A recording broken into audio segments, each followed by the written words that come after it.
Yeah, so when I think about what path I need to choose to highlight for my Nidhidhyaasan, I thought about Bhakti because though everything is very seamless and intertwined, I find Bhakti very appealing at this point in time in my life. I grew up in a very traditional Brahmin family where adherence to rituals took precedence over everything. If there was any puja in the house and if we didn't, we touched anything, we became ashuddha and we had to bathe again to sit down for the puja.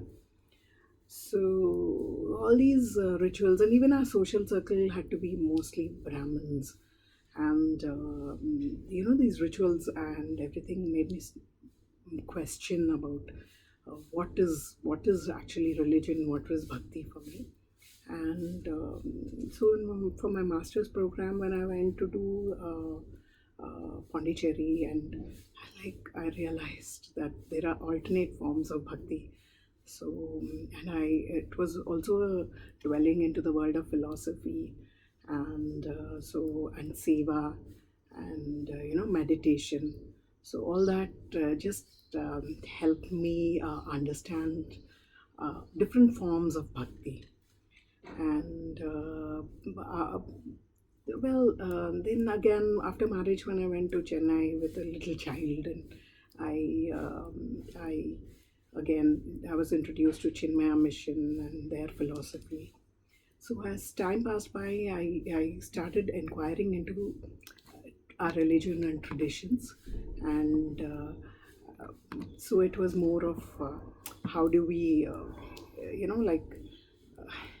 what is the meaning was something that I was really struggling with of these traditions. Then I remember one day when we had to perform a Rudrabhishekam in our house, and the pujari started yelling at me because the coconut didn't break into two, and I was actually scared and I was like filled with guilt. And then I just said, no, these rituals are not for me if I don't understand the meaning.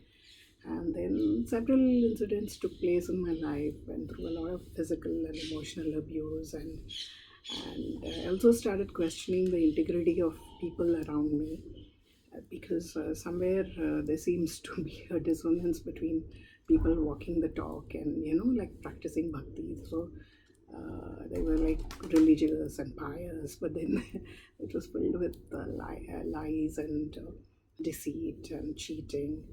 And so yeah, so that was one of the things that I really struggled with.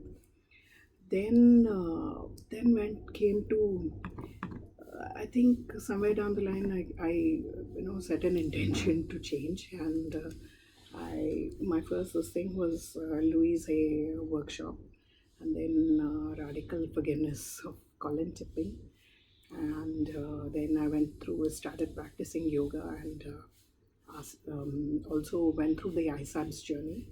So lots of things changed. So people around me changed. I changed. And that was a point of transition for me.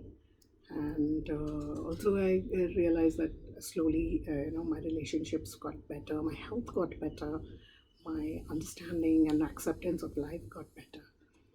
And yes, and after that, post that, that's it. I think this was just a change, and everything that was not nurturing me and nourishing me just slipped away. So today, the ritual that I follow is, I light a lamp twice a day, and even if I'm not there, my son does it. And I see bhakti everywhere in everything I do, my plants, my cooking, my relationships, my work, everything. And I'm peaceful, I'm happy, and yes, I think that life is about embodying all this, and yes, it just gives me a lot of peace and joy and happiness. Thank you.